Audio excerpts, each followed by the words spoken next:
Good evening, everyone. Bonsoir à tout le monde.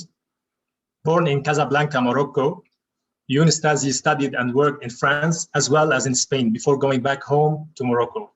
He figures amongst the emerging young architects who are actively striving towards Morocco's development. One of the young, strong actors of the Moroccan architecture. Under the supervision of the famous French architect Dominique Coulon, Younes gets his degree in Strasbourg, joined the firm's Orange Atelier during 6 years as architect and production manager.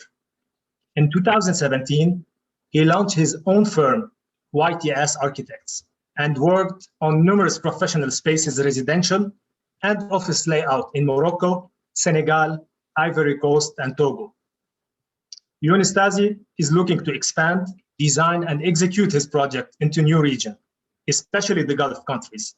As he mentioned before, this region is dear to him and has always been one of his priorities for what it represents in the vast opportunities for the expression of a creative, modern Moroccan architecture. Monsieur Tazi, vous êtes le bienvenu. Le micro est à vous. Merci beaucoup. شكرا جزيلا. أعتذر مسبقا على الحديث بالفرنسية كما قلت من قبل. هذا لا أريد البحث عن المفردات التقنية وكنت أريد سلاسة في الكلام، لهذا أنا أقوم بالتكلم باللغة الفرنسية وشكرا. Donc nous allons démarrer, en fait c'est YTS Architects, comme a dit notre ami Fadi. Nous avons créé notre bureau en 2017 et je vais démarrer par notre premier projet. Donc, le premier projet, c'est le BTP Expo 2017, qui est une date anniversaire du retour du Maroc dans l'Union africaine. Donc, c'était la conception d'un stand à partir d'un concours lancé par l'Ordre des architectes au Maroc, que nous avons décroché. Et ce stand devait aussi présenter des projets de confrères architectes marocains travaillant en Afrique. Donc, une zone d'affichage pour ces projets-là. Vu que les nouveaux outils de communication et de travail nous permettent facilement maintenant d'exporter nos services hors du royaume. Donc là, nous avons le plan, un aperçu du plan et des coupes lors de ce projet. Donc là, sur le plan, nous avons marqué une circulation. On a aussi l'imbrication de la couleur dans les volumes. Puis je passe à une autre rapidement. Là, c'est le résultat du stand. Donc, travaillons surtout sur des lignes assez épurées et essayons au maximum de faire ressortir les volumes grâce notamment ici à la couleur et à ces lignes. Donc, sur cette partie, nous avons la bande lumineuse où nous avons marqué quelques phrases importante du discours de Sa Majesté, donc qu'on peut percevoir et qu'on a mis en valeur grâce à cette lumière indirecte. Donc une autre image formelle, on va dire, une vue de l'extérieur. Donc je passe directement au second projet qui est notre premier projet construit. C'est aussi l'expression d'une riche relation client-architecte. Quand cette relation est réussie, je pense que le projet, la réussite du projet en dépend. Donc, notre client était aussi du métier, ce qui nous a, on va dire, facilité les choses et on a pu ainsi créer une bonne équipe et une bonne synergie pour l'exécution du projet. Et je pense que dès les premières esquisses, nous sommes vite mis d'accord sur le plan et les idées qu'on allait mettre en place. Et puis, on va dire que le reste s'en est suivi assez facilement. Donc là, nous avons la volumétrie globale en esquisse. La spécificité du terrain, c'était un terrain en pente. C'est un terrain de 1000 mètres carrés en pente. Et il nous a vite conduit ou bien plutôt poussé à chercher ces différents plateaux, cette différenciation de plateaux qu'on a mis en relation avec l'intérieur. Donc là, la circulation verticale qui s'est placée par la partie haute, où se place aussi l'entrée principale. Là, sur les volumes qu'on a marqués ici, c'est le plan du sous-sol. Et puis, on a un plateau ouvert et une salle de cinéma ainsi que des locaux techniques. Pour le rez-de-chaussée, il y a un noyau pour cette maison qui est un vide central, marqué ici en pointillé, autour duquel s'imbriquent les différents salons et espaces de service. J'ai fait là une référence à l'ancienne maison de mes grands-parents, qui était une maison traditionnelle marocaine. Donc, elle avait aussi un patio central et un espace, un vide où, je me souviens, tous les enfants jouaient autour alors que les parents et le reste de la famille étaient en réunion dans différents salons de cette maison. Donc, d'ailleurs, pour l'anecdote, le jour où je suis allé prendre des photos, les enfants du client étaient en train de jouer dans cet espace et ça m'avait vachement fait plaisir. Donc, ça, c'est le noyau central qui est en double hauteur en fait et les chambres. Les chambres à l'étage, c'est ces nouveaux volumes qu'on voit et qui sont séparées les unes des autres, qui créent aussi une intimité par rapport au reste de la maison. On va percevoir rapidement les plans. Donc là, sur le plan à gauche, nous avons le plan du sous-sol, qui est un rez-de-jardin au final, car on peut accéder au jardin depuis le sous-sol. Nous avons un grand plateau ouvert, donc plusieurs fonctions sont adaptables, notamment salle de sport, espace jeu pour enfants ouvert, des bureaux. Et au fond, salle de cinéma, l'escalier et les locaux techniques. Sur le plan du rez-de-chaussée, on peut voir le noyau central, les différents salons, salon marocain, cuisine, un espace de service avec la chambre d'amis. Et à l'étage, les 4 chambres. Donc chacune d'elles a sa propre salle de bain et puis un espace de rangement, bien sûr, et un grand hall central et une terrasse commune. Sur la coupe, pareil, cette double hauteur. Voilà le projet tel qu'il a été réalisé. Donc un espace vers l'entrée. Les espaces salons. Pour les salons, le salon marocain avec, on va dire, les ingrédients traditionnels qu'on a pu revisiter. Le vide central, la cheminée qui crée également un élément décoratif et une intimité pour le séjour. Ici, nous avons la chambre à coucher où le lit a été placé volontairement d'une façon centrale et qui nous crée différents espaces autour et différentes fonctions aussi à l'arrière. Et il nous crée aussi une intimité par rapport à l'entrée de cette chambre. Un nouveau projet, donc c'est le siège de la société Diebold Nixdorf, c'est une société allemande. Nous avons eu de très bons retours sur cette collaboration enrichissante et on peut dire aussi que la rigueur allemande était de mise sur ce projet, sur cette collaboration et nous avons pu livrer ce plateau en plein confinement de l'année 2020. Voici l'état initial, un plateau brut et un faux plancher au sol pour les passages techniques. Donc la surface du plateau est de 800 mètres carrés. Nous avons marqué ici la partie vitrée des deux côtés. Ici, nous avons un espace central sur le schéma où nous avons décidé de structurer l'espace et surtout l'aménagement autour de cet espace de façon à avoir un bloc et une circulation fluide autour, libre. Et aussi, nous souhaitons diriger les visiteurs et les usagers différemment en réponse aux contraintes du client.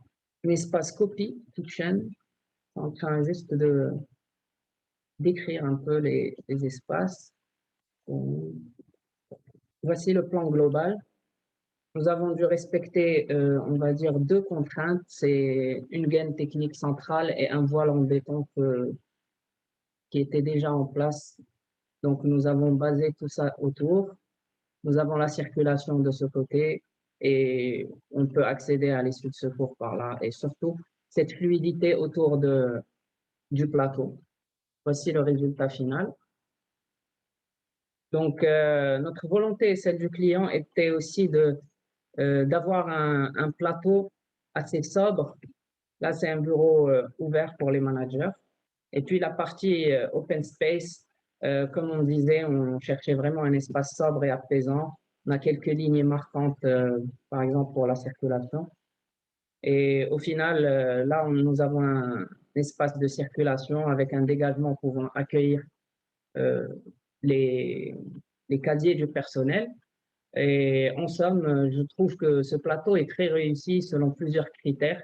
C'est-à-dire, on avait un challenge budget euh, du client lui-même et aussi les conditions de réalisation de ce projet en pleine période de crise sanitaire. Et puis, avec un rendu final pareil, on s'est quand même félicité du résultat.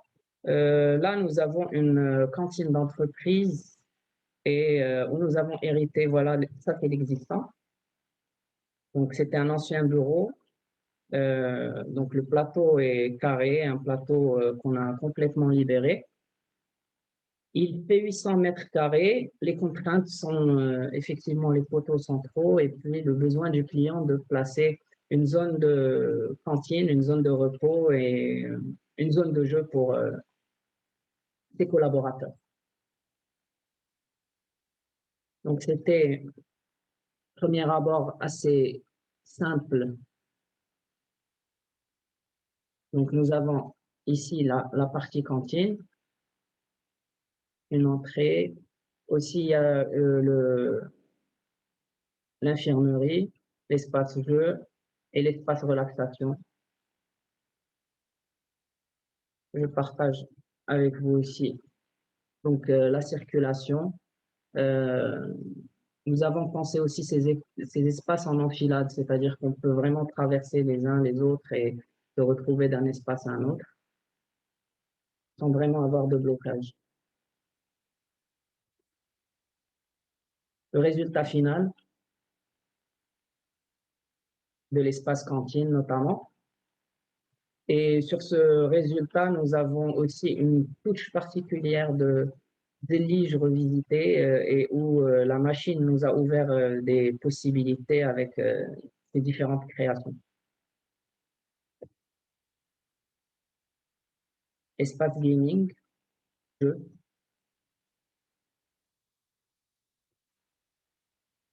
Donc, encore une fois, une grande fresque qu'on a pu poser dans ce plateau de 4 mètres sur 6 à la façon d'un puzzle à grande échelle.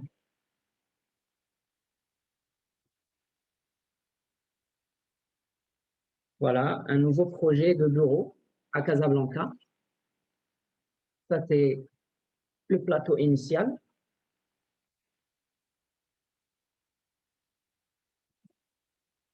Le plateau fait 1800 mètres carrés.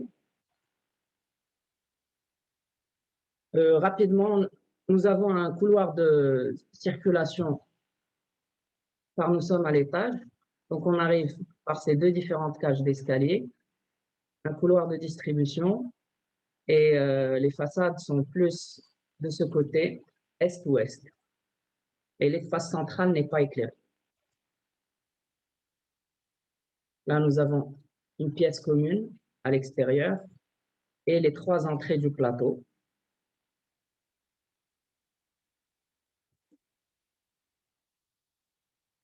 Donc, vu que les ouvertures étaient plus placées aux extrémités, est-ouest, nous avons mis tous les bureaux, on va dire, fermés et espaces de conférence au centre du plateau. Nous leur avons offert des baies vitrées et un éclairage en second jour et nous pensons qu'il est préférable bien sûr d'offrir la partie la plus lumineuse aux collaborateurs. Donc, l'emplacement des salles de réunion, on va dire qu'ils sont assez faciles d'accès de l'extérieur quand on se met dans la peau du visiteur qui, dès son arrivée, il peut avoir un accès facile aux salles de réunion et puis sans vraiment pénétrer dans l'enceinte même des plateaux bureaux. Les bureaux fermés sont assez rares, donc c'est plus pour des raisons de confidentialité ou autres. On mettra des bureaux fermés pour la partie finance ou pour un manager, par exemple. L'espace jeu et cantine du plateau. Celui-ci est pareil, il est dans la circulation qui est ouverte et il est perceptible depuis les entrées. Les sanitaires, un local médecin. Et voici l'aménagement global. Donc, les parties en jaune sont les parties fermées, vitrées en second jour, et l'open space.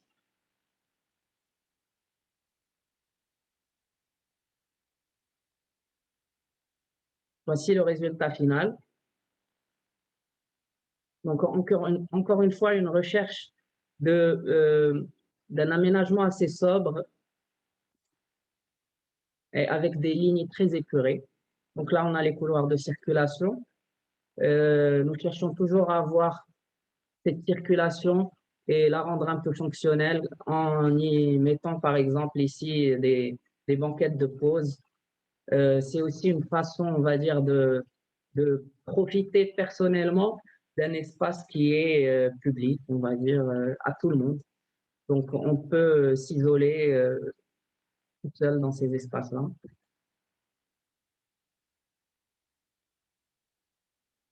L'espace, je pense, cantine et jeux.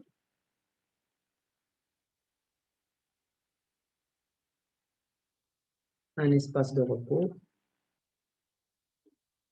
Donc là, on arrive à un nouveau projet qui est une villa sur encore une fois un terrain de 1000 mètres carrés.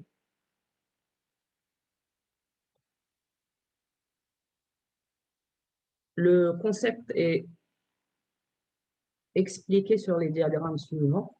Donc, nous avons une base carrée au sol en respectant les surfaces que nous permet le terrain. On superpose avec l'étage et puis on créera un décalage à l'étage de cet espace-là qui sera en porte-à-faux par rapport au rez-de-chaussée et qui nous créera une terrasse ombragée durant la journée. Donc là, on supprime aussi un élément pour respecter les surfaces permises lors du permis de construire. Et entre les deux, donc on crée une double hauteur en plein salon au rez-de-chaussée. La piscine se place à l'avant, côté sud, et une cour anglaise sur les deux côtés de la maison. Voici les plans sous-sol, où nous avons des ouvertures de part et d'autre. Donc, les deux cours anglaises nous donneront un espace polyvalent éclairé des deux côtés et une partie technique côté escalier. Le plan du rez-de-chaussée, donc des espaces très ouverts, mais quand même avec des séparations assez subtiles qui créent des intimités entre un salon ou un séjour, par exemple. Et une partie service côté escalier avec cuisine et sanitaire. Et à l'extérieur, nous avons la piscine côté sud, une terrasse ombragée. On peut visualiser également les cours anglaises. À l'étage, donc les chambres enfants sont isolées de celles des parents. Et puis nous avons ce vide centrale qui donne sur le salon et une terrasse commune pour les deux. Là, je vous lance une petite vidéo.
Voilà, nous passons à un nouveau projet. C'est une école en milieu rural du côté de Fès.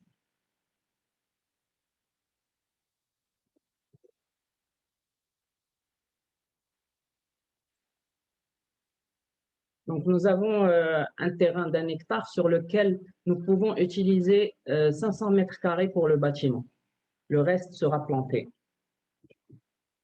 Donc, sur ce schéma, nous avons un principe de plein vide que nous souhaitons créer.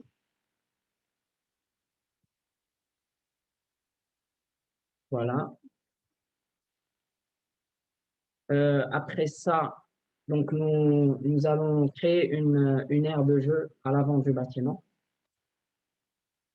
Et puis, on commence à dessiner une nouvelle intention d'intimiser chaque classe et pourquoi pas l'utiliser de façon autonome. Donc là, une recherche pour un apport de lumière zénithale. Voici le résultat final. Donc nous avons des salles de classe, un espace commun, et puis un espace de jeu extérieur et un bureau administratif.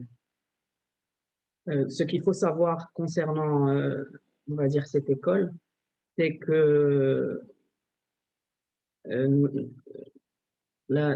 comment dire, le dessin du bâtiment est fait pendant cette période de crise sanitaire et nous avons souvent, nous regardons de très près l'évolution de celle-ci et nous voyons que des fois, nous sommes amenés peut-être à soit fermer des écoles, soit revoir encore une fois la fermeture de certains espaces, que ce soit culturels, loisirs ou autres.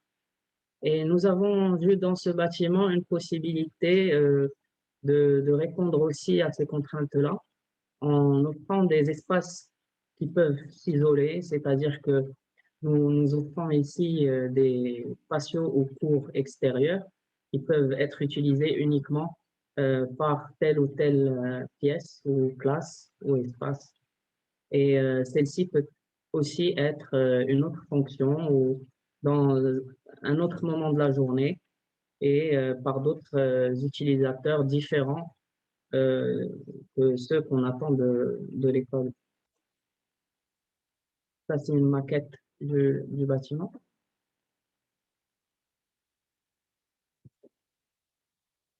Là, nous avons l'entrée, donc un peu plus de vue extérieure.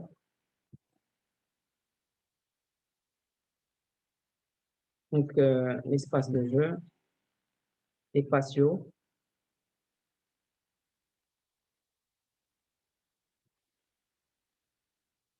Et puis, une vue globale de ce bâtiment, encore une fois, assez sobre, qui épouse délicatement son paysage.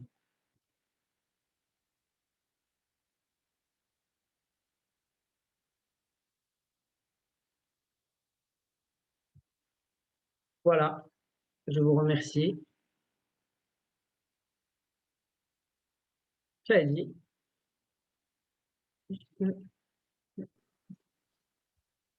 On a quelques questions pour vous, Younes.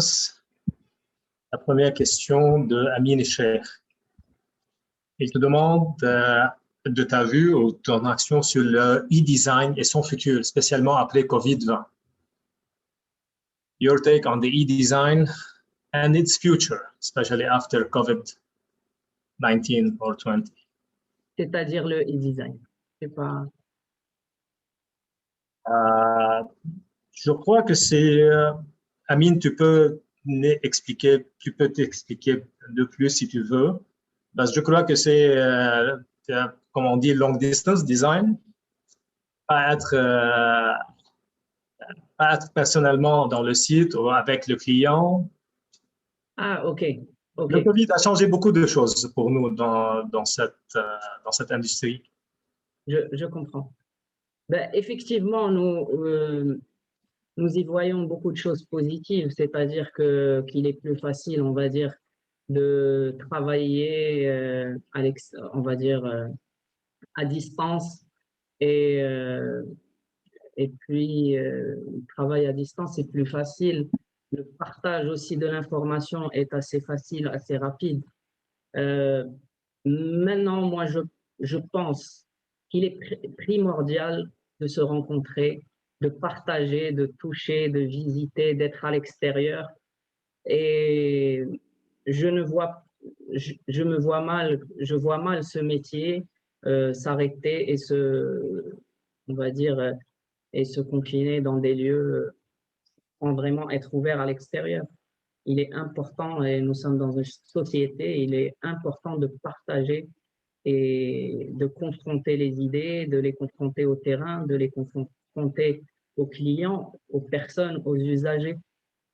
Donc, voilà ce que je pense. Je pense que ça ouvre des choses, ça ouvre des possibilités, mais ça ne répond pas forcément aux besoins même.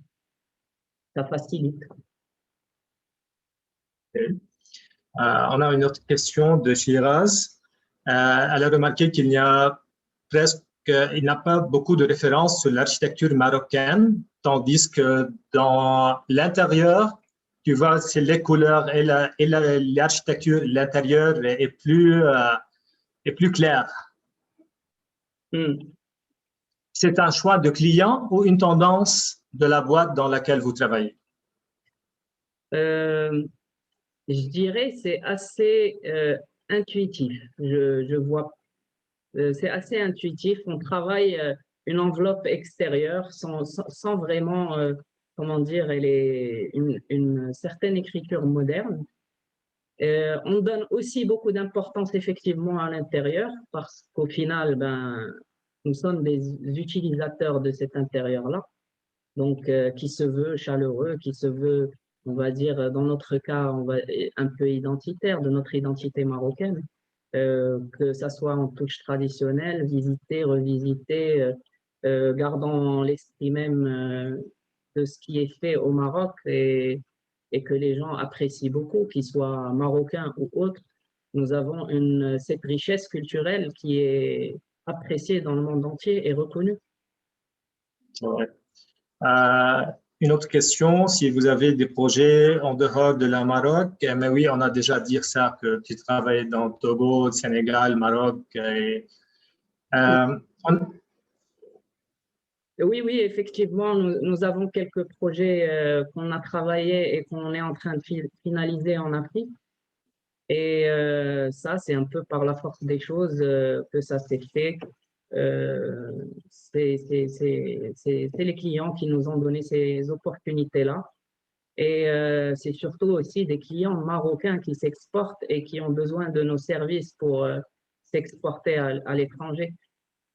Donc, ces multinationales-là ont besoin d'architectes avec qui ils établissent de très bonnes relations, ou bien qu'ils ont démarré ici et puis qui deviennent conseillers, consultants à l'étranger.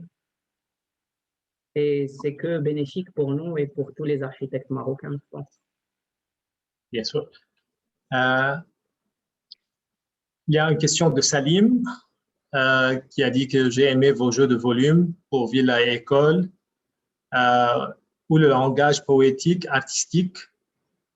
Je crois que c'est une opinion. Je le partage. Je partage avec vous. J'ai une question. Tu as mentionné la relation entre budget et le projet. Est-ce qu'il y a vraiment une balance entre les deux? Le layout, je crois que de Diebold Nixdorf.